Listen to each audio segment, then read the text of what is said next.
I welcome you all to this concluding session of features of object oriented programming. In this session, we will have a brief overview of advanced features of object oriented programming like genericity, reusability, and others. And with it, we will end by having a discussion on advantages and disadvantages of object oriented programming.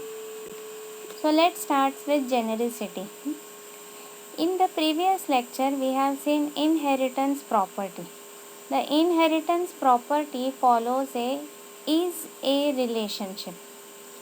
But sometimes in real world object representation, we need to have a has a relationship. Like for example stated on over here, a body has a heart, a body has hands, a body has ears, body has eyes, and so on. So you can have a class called as body and different classes representing heart, hands, ears, eyes, etc. and establish a has a relationship between them.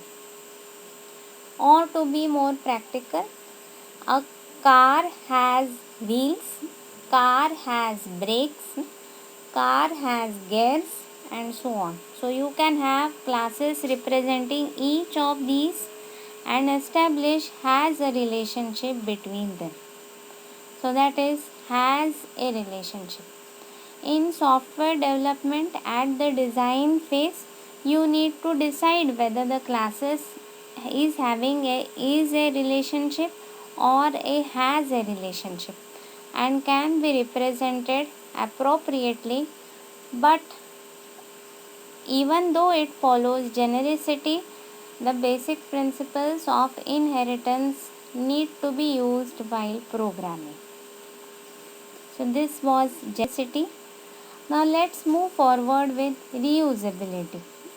As the name suggests, reusability allows a code to be reused again and again.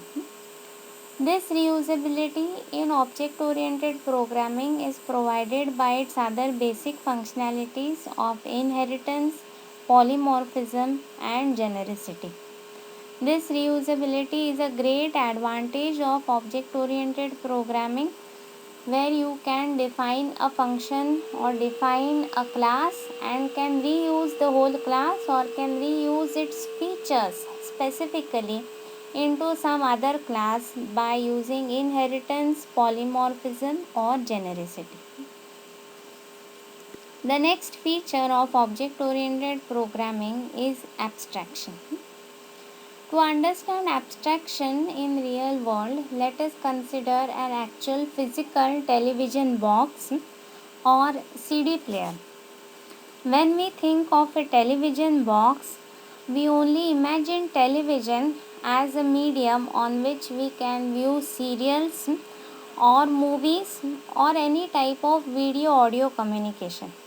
But behind the television, there are a lot of communication technology involved as well as electronics involved.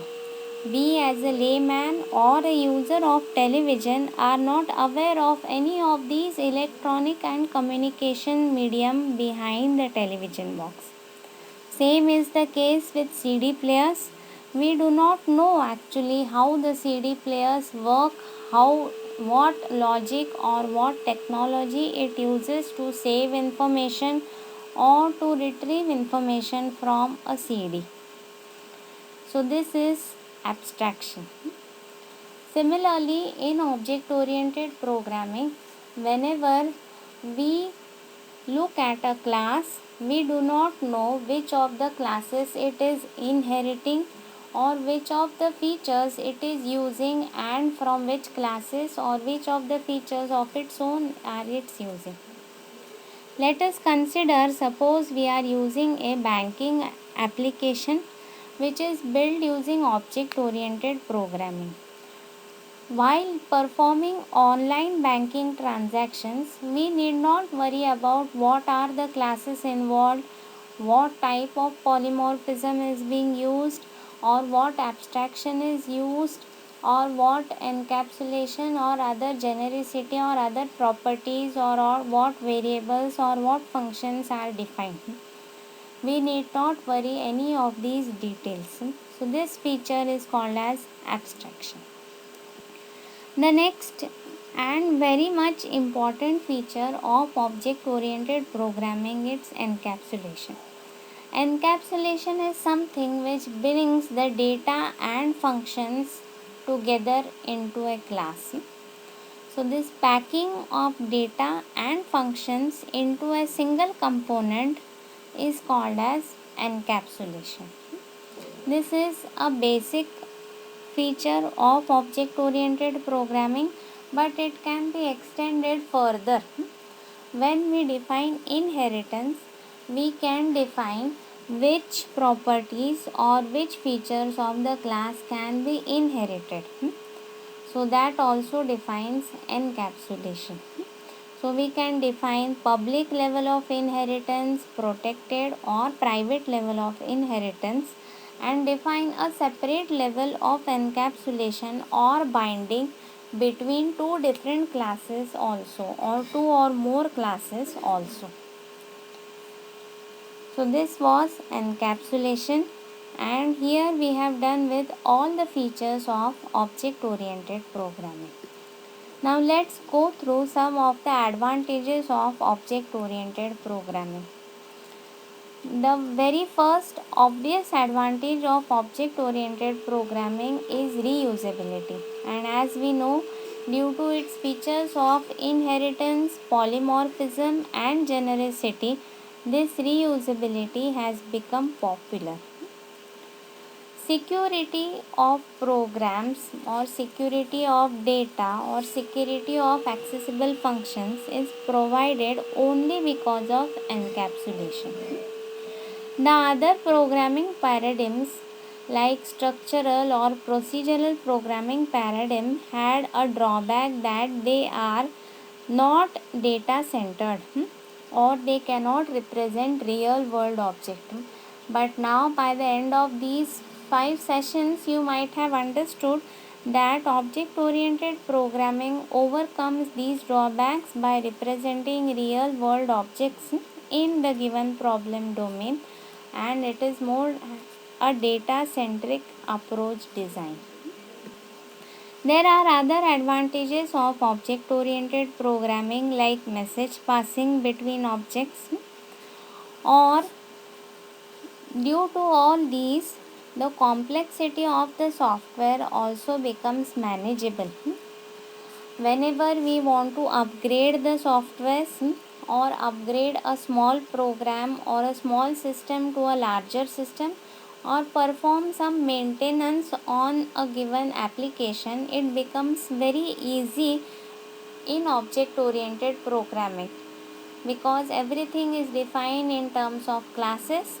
We only modify a particular class or a particular interface, no need to modify the application as a whole. So these are different advantages of object oriented programming, but along with these there are also some disadvantages to be noted down. The most important disadvantage of object oriented programming is that it requires a greater processing head. So before actual programming, it may require some more efforts to be taken at the design stage of a software application. Plus, so object oriented programming requires more skilled programmers. You need to have a special knowledge of object oriented programming and its features to start with its programming. Object oriented programming cannot be clubbed together with existing systems which are not object oriented programming. So if a program is written using a structural programming paradigm, it cannot be clubbed together with an object oriented programming paradigm. You need to upgrade everything to object oriented programming paradigm. And one more most important thing to be noted down, that it is beneficial only for larger applications. there is no point in wasting so much efforts or giving so much efforts when the application is really very small or only 100 lines of codes. Then those works better or give better results with other programming paradigms. So this needs to be noted down. So with this we come to the end of these sessions on an introductory course on object oriented programming.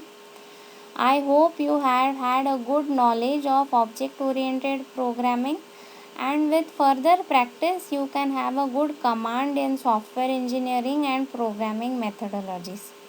I wish you all the best and thank you all for attending the sessions. Thank you everybody.